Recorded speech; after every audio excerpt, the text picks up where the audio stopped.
पिछली बार हमने ये देखा था कि जो हमारे पास त्रिकोणमितीय फलन है यानी ट्रिग्नोमेट्रिक फंक्शंस हैं उनकी संख्या 6 है और किसी भी कोण के लिए उनका मान निकालने की बात आज हम करेंगे। ये भी हमने पिछली बार महसूस किया था कि क्यों आवश्यकता पड़ती है हमको ट्रिग्नोमेट्रिक फंक्शंस की। आज हम कुछ कोणों के लिए भिन्न भिन्न त्रिकोणमितीय फलनों के मान निकालेंगे। हमारे पास 5 विशेष स्थितियां बनती हैं जिसके कारण से हम 5 विशेष कोणों के लिए त्रिकोणमितीय फलनों के मान निकाल सकते हैं। एक विशेष स्थिति है जब हमारे पास त्रिभुज समकोण त्रिभुज की बात हमें करनी है। ऐसा बनता है कि जिसमें एक कोण 30 अंश है। उसके साथ सुविधाएं जुड़ी हुई है कि यदि ऐसा ही बिल्कुल हम एक नीचे बना लें तो यानी कि एक तरह से इसकी छवि हम यहां ले लें तो हम ये देखते हैं कि हमारे पास यहां एक ये भी 30 डिग्री हो जाएगा और ये 60 डिग्री हो जाएगा और ये 60 डिग्री हो जाएगा। और अगर मैं इसे ए कहूं इसे बी कहूं तो मेरा जो असली त्रिभुज था एबीसी उसके जैसा एक यहां और बन गया।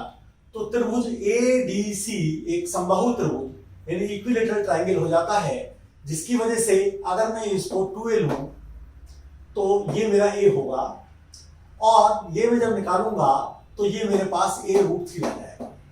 तो इसके कारण से sin 30 डिग्री या cos 60 डिग्री इन सब के मान हम निकाल सकेंगे। इसी प्रकार से 60 डिग्री के लिए भी एक सुविधा हमें प्राप्त है। यदि हमारे पास कोण 60 डिग्री का बन रहा है तो 60 डिग्री का बनने पर क्या होगा,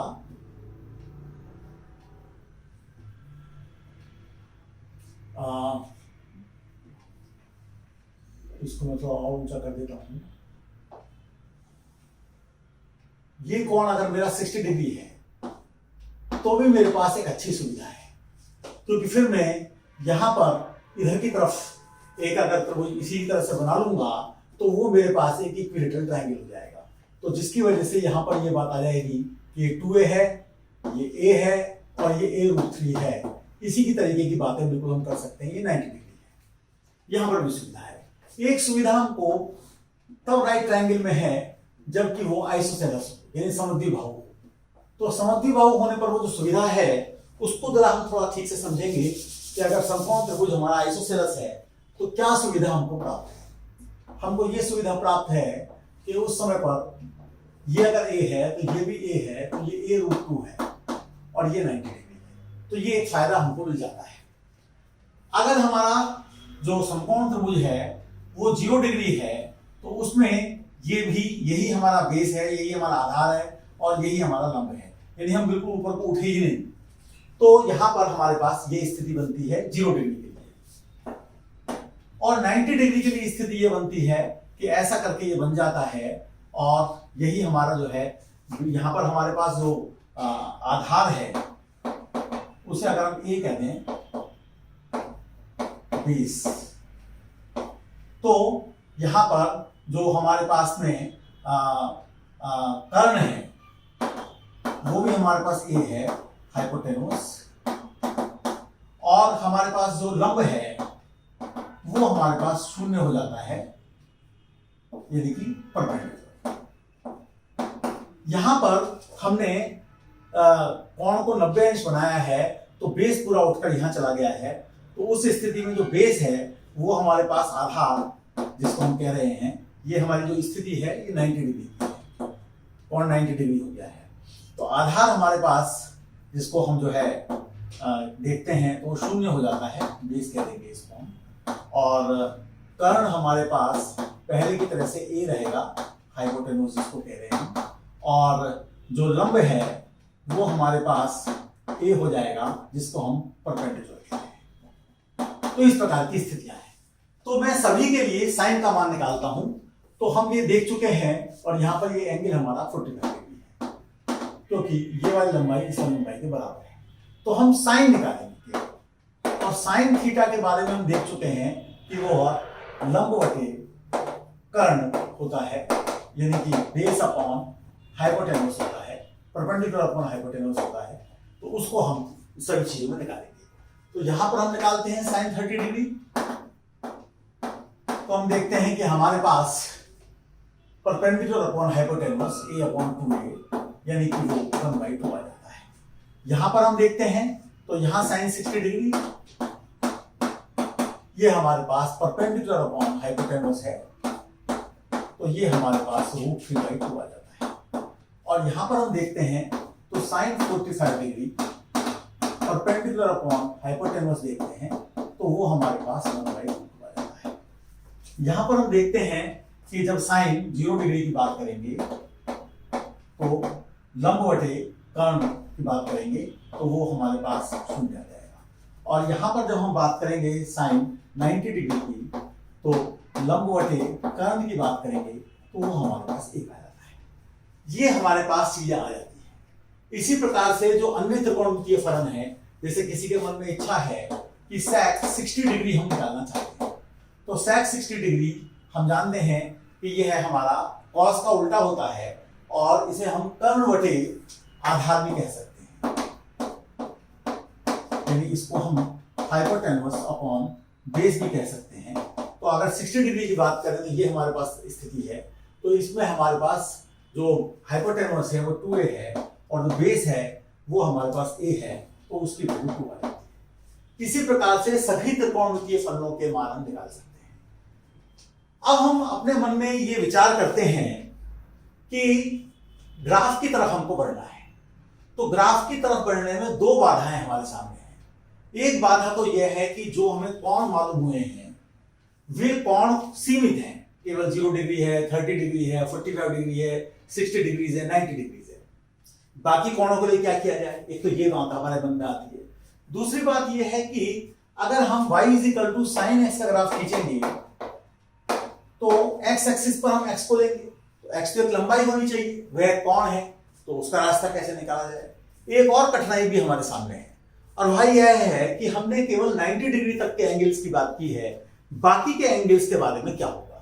तो थोड़ी सी चर्चा इन सब बातों की भी हम आपके सामने कर लेते हैं। तो पहले हम थोड़ा सा इस बात की चर्चा कर लेते हैं कि हम x को, जो कि कोण है, एंगल है, उसको लंबाई में कैसे लाएं। तो उसके लिए एक रास्ता है हमारे सामने, और वो रास्ता ये है कि जब हम एक वृत्त लेते हैं और वृत्त में हम जानबूझकर उसका जो त्रिज्या है उसको यदि 1 ले लें, हम एक ऐसा करके बड़ा सा वृत्त हमने ले लिया और इसकी त्रिज्या को हमने 1 ले लिया, ये O है, ये A है, ये 1 लंबाई है। तो मैं इसको जब घुमाता हूं तो मैं ये देखता हूं कि मैं अगर इतना घुमाता हूं तो कुछ मेरे पास कोण आता है और कुछ मेरे पास चाप की लंबाई आती है। ये बात मुझे समझ में आती है कि यह चाप की लंबाई इस कोण के संगत है। अगर मैं कोण को आधा कर देता हूं तो चाप की लंबाई भी आधी हो जाती है। इसका मतलब यह है कि जो कोण बन रहा है वो एक तरीके से चाप का ही एक सूचक है, और चाप जो है कोण के संगत जो बना है वह कोण का एक प्रतिरूप है, और इसलिए कोण को हम चाहें तो हम उसको जो है चाप के रूप में देख सकते हैं। तो जो थीटा है उसको अगर हम देखें तो यहां पर ये हमारे पास थीटा था। अब हम इस चाप की लंबाई को नापना चाहते हैं, देखना चाहते हैं कि ये चाप की लंबाई कितनी है। तो इसके लिए हम थोड़ा सा इस बात को समझने की कोशिश करें कि अगर मैं ये पूरा का पूरा गोल घुमा देता, यानी कि मैं इस प्रकार से घूम जाता अगर, तो इसका मतलब ये है कि ये मेरा 360 अंश है, और 360 अंश है तो उसके संगत जो चाप है वो ये है। तो 360 अंश हमारे पास एक तरीके से 2 पाई के बराबर होगा, क्योंकि इसकी जो परिधि है, सरकमफ्रेंस है, वो 2 पाई r है, और r की वैल्यू हमने 1 ली हुई है। तो ये हमारे पास एक फॉर्मूला बन जाता है। आमतौर पर हम रेडियन लिखते नहीं है, यहां डिग्री जरूर लिखते हैं, लेकिन लिखना चाहें तो आप लिख सकते हैं। तो ये बेसिक एक चीज हमारे पास है। अब किसी को भी अगर हम बदलना चाहेंगे तो बदलेंगे। जैसे थीटा एंगल है तो कैसे बदलेंगे, 1 degree equal to 2 pi upon 360। ध्यान रखें यहाँ 360 डिग्रीज नहीं है, और थीटा जिसके अंदर खुद डिग्री छिपा हुआ है वो लिखेंगे तो वो हो जाएगा 2 pi upon 360 multiply by theta. जैसे मान लीजिए कि अगर आप 60 डिग्री को लिखना चाहते हैं तो 60 डिग्री आपके पास 2 pi upon 360 multiplied by 60 degrees.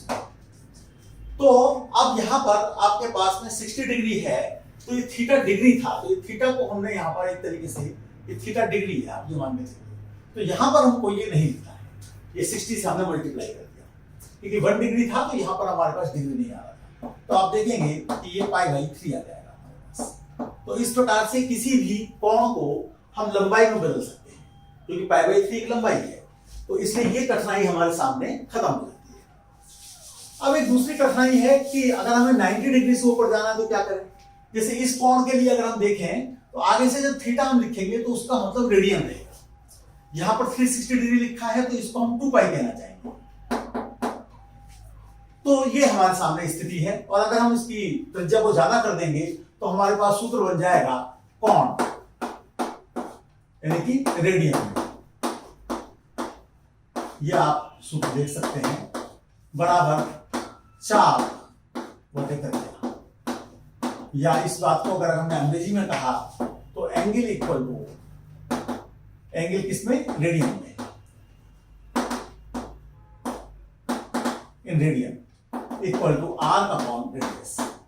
ये एक फॉर्मूला हमारे पास बन जाएगा।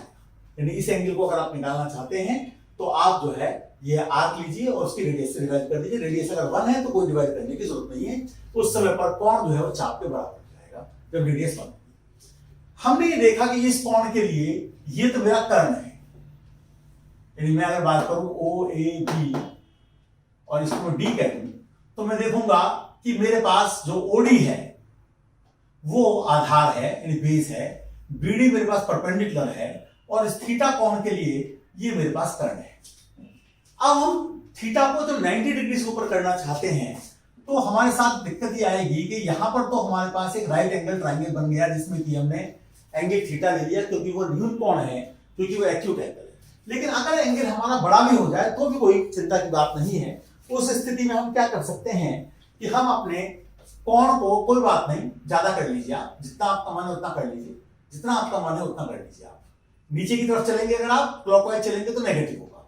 आप अगर मान लीजिए कि इतना चलते हैं, आप इस कोण की बात करना चाहते हैं अल्फा, तो प्रश्न ये है, आपने क्लॉकवाइज ना घुमा के एंटी क्लॉकवाइज घुमाया, पॉजिटिव है, कि बेस क्या होगा और परपेंडिकुलर क्या होगा। तो यहां पर हमने नियम अपना ये बनाया कि हम यहां से परपेंडिकुलर डालेंगे, ये हमारा हाइपोटेनस रहेगा, ये हमारा परपेंडिकुलर रहेगा, और ये हमारा बेस रहेगा। यहां बेस नेगेटिव है, परपेंडिकुलर पॉजिटिव है। तो कोई भी कोण आप बना सकते हैं। मान लीजिए कि आपने जो है ये कोण बनाया, तो आपके पास इतना घूम बना हुआ है, इसको अगर आप बीटा कह रहे हैं तो आपके पास परपेंडिकुलर ये है जो कि नेगेटिव है क्योंकि वाई एक्सिस के नेगेटिव तरफ है, और ये पॉजिटिव है। तो आप ये समझ सकते हैं कि आप हर एक एंगल के लिए अब जो त्रिकोणमितीय फलन है, ट्रिग्नोमेट्रिक फंक्शंस हैं, उनकी बात आप कर सकते हैं। ये बात भी समझ में आती है कि अगर आप फर्स्ट क्वाड्रेंट में रहेंगे, तो जब आप फर्स्ट क्वाड्रेंट में रहेंगे तो आप ऐसे घूमेंगे, और ऐसे घूमने पर परपेंडिकुलर, हाइपोटेनस को हमेशा पॉजिटिव लेना है, तो परपेंडिकुलर और बेस दोनों के दोनों पॉजिटिव आएंगे, तो यहां पर साइन और उसका उल्टा कॉसेक ये पॉजिटिव रहेंगे, क्योंकि इनमें हमारे पास पॉजिटिव चीजें रही हैं, परपेंडिकुलर भी, बेस भी, हाइपोटेनस भी। इसी प्रकार से टेन और कॉट वो भी पॉजिटिव रहेंगे, इसी प्रकार से सेक और कॉसेक वो भी पॉजिटिव रहेंगे। यहां पर अगर हम आएंगे तो यहां पर आने पर हमारे पास इस प्रकार से परपेंडिकुलर पड़ेगा, पॉजिटिव है, ऊपर की तरफ है, हाइपोटेनस हमेशा पॉजिटिव है और बेस नेगेटिव है। तो परपेंडिकुलर और हाइपोटेनस पर आधारित हैं साइन और कॉसेक, वो पॉजिटिव रहेंगे, बाकी सब नेगेटिव रहेंगे। जब हम थर्ड क्वाड्रेंट में आते हैं तो परपेंडिकुलर हमेशा एक्स एक्सिस पर डालना है, तो आप देखते हैं कि आपका बेस भी नेगेटिव है और परपेंडिकुलर भी नेगेटिव है, तो टेन और कॉट, ताकि नेगेटिव से नेगेटिव कट जाए, ये आपके पास पॉजिटिव आएंगे और बाकी सब नेगेटिव आएंगे। जब आप यहां पर आते हैं तो आप परपेंडिकुलर डालते हैं, तो बेस आपका पॉजिटिव है, परपेंडिकुलर नेगेटिव है, तो बेस और हाइपोटेनस पर जो निर्भरता है वो कॉज और सेक की है, तो वो आपके पॉजिटिव रहेंगे और बाकी सब नेगेटिव रहेंगे। तो ये भी बात हमें थोड़ा ध्यान रखने की है। अब हम थोड़ा अंतिम चीज की तरफ बढ़ते हैं और थोड़ा ये देखते हैं कि जो हमारे पास ऐसे कोण हैं जो 0 डिग्री, 30 डिग्री, 60 डिग्री, 90 डिग्री में नहीं है, बाकी हैं, तो उनमें हम कैसे काम करें, उस पर थोड़ा हम ध्यान देंगे। तो उस पर ध्यान देने का तरीका यह है कि आप जैसे मान लीजिए कि एक सूत्र पहले तो ध्यान रखिए, इसे टेलर एक्सपेंशन कहते हैं, x minus x cube by factorial 3 plus x raise to the power 5 by factorial 5 minus x raise to the power 7 by 7, इसे अल्टरनेटिंग सीरीज कहते हैं। तो आपके मन में ये आ रहा है कि चलिए भाई मैं जो है साइन 23 डिग्री निकालना चाहता हूं।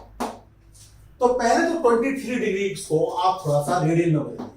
तो 23 डिग्री कितना होगा, तो आपने देखा था 360 डिग्री क्या था 2 पाई, तो 1 डिग्री क्या था 2 पाई अपॉन 360, और इसलिए ये कितना होगा 2 पाई अपॉन 360 मल्टीप्लाइड बाई 23।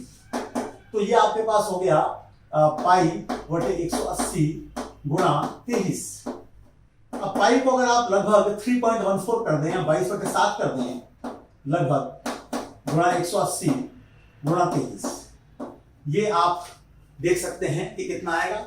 इसको आप मल्टीप्लाई कर लें और मल्टीप्लाई करके ये जो मान आए आपके पास में, तो जब आप 23 डिग्री लिखें तो उसे आप 23 डिग्री ना लिखकर साइन 11 गुणा 23 वटे और यहां पर 90 रह जाएगा, ये 630 हो जाएगा।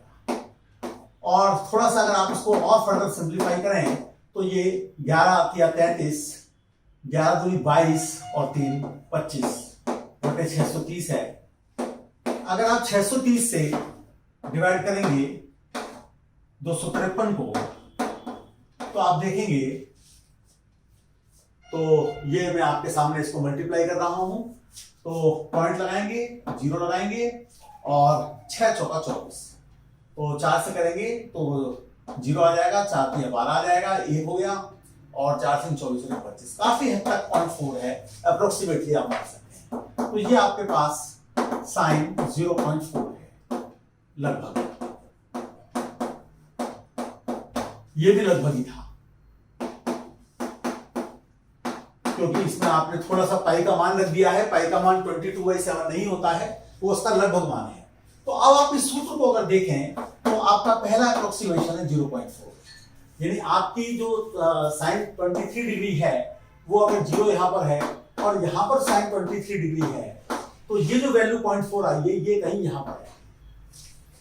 अगर आप थोड़ा और अच्छा चाहते हैं तो 0.4 माइनस आप यहां तक का कर दें, यहां इसको छोड़ दें, इसको छोड़ दें, तो आप करेंगे 0.4 का क्यूब डिवाइडेड बाई फैक्टोरियल 3 का मतलब है 6, यानी इसे आप करेंगे 0.4 माइनस 4 चौका 16 चौका 64 0.064 डिवाइडेड बाई 6, यानी करेंगे 0.4 माइनस, और इसको आप देखेंगे तो ये कितना आएगा 0.011 के करीब इसको मान लीजिए आप, इतना आएगा। अब 0.4 में से अगर आप घटाएंगे 0.011 तो कितना आएगा, 10 में से 1 गए 9, 9 में से 1 गए 8 और ये 3, 0.389, तो 0.389 आएगा। ये आपका जो पहला था ये ज्यादा आता है, ये इधर आएगा आपका 0.4 जो आया था आपका।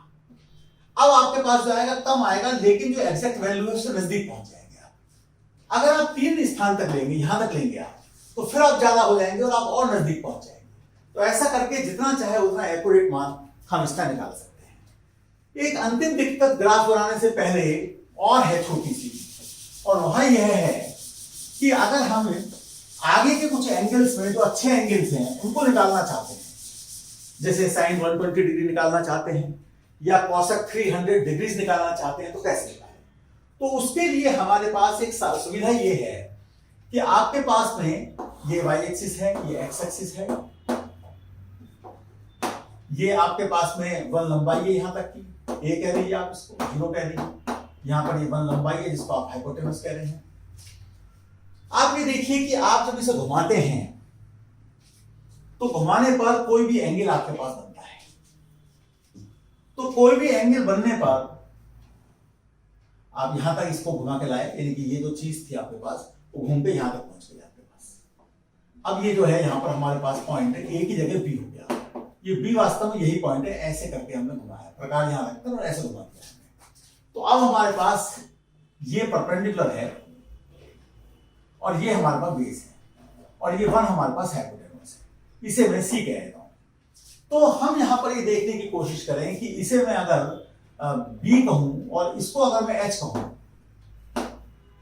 तो केवल अंतर मेरे पास इस बात का पड़ रहा है कि यदि मैं इस एंगल को थीटा कह रहा हूं और मैं इसे 180 डिग्री और घुमा देता हूं तो मैं इधर पहुंच जाता हूं बिल्कुल इसके सामने, और मैं 1 लंबाई ही लूं, तो ये जो मेरे पास कोण है पूरा का पूरा, ये मेरे पास 180 डिग्री प्लस थीटा होता है।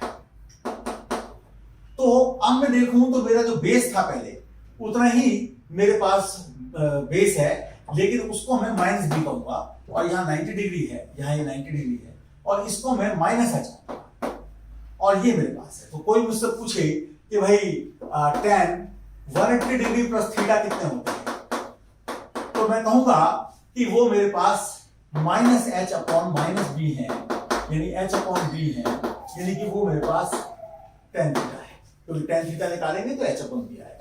ऐसे कोई मुझसे कहेगा कि साइन 180 डिग्री प्लस थीटा कितना है, तो मैं कहूंगा कि मेरे पास माइनस एच अपॉन 1 है, तो वो माइनस एच है और माइनस एच को, जिसमें एच जो है एच अपॉन 1, वो मेरे पास साइन थीटा था। तो मैं इस प्रकार से कुछ सूत्रों का निर्माण कर सकता हूं। अब जैसे आप देखिए कि मैं tan, ये मान लीजिए कि मैं साइन 225 डिग्री की वैल्यू निकालना चाहता हूं, तो इस फॉर्मूले से साइन 180 डिग्री प्लस 45 लिख लूंगा मैं उसको, और उसकी वजह से वो माइनस साइन 45 डिग्री आ जाएगा और फिर वो माइनस 1 बाई रूट आएगा। तो इस प्रकार से भी कुछ मान हम लोग निकाल सकते हैं। तो आगे जब हम ग्राफ खींचेंगे तो ग्राफ में इन सब बातों का लाभ हम उठाएंगे और इससे हमें काफी कुछ सीखने को मिलेगा। आप इस वीडियो को देखिए, इसका आनंद लीजिए, कुछ नई बातें सोचिए। फिर अगली बार मिलेंगे एक और वीडियो के साथ जिसमें कि हम त्रिकोणमितीय फलनों के ग्राफ की चर्चा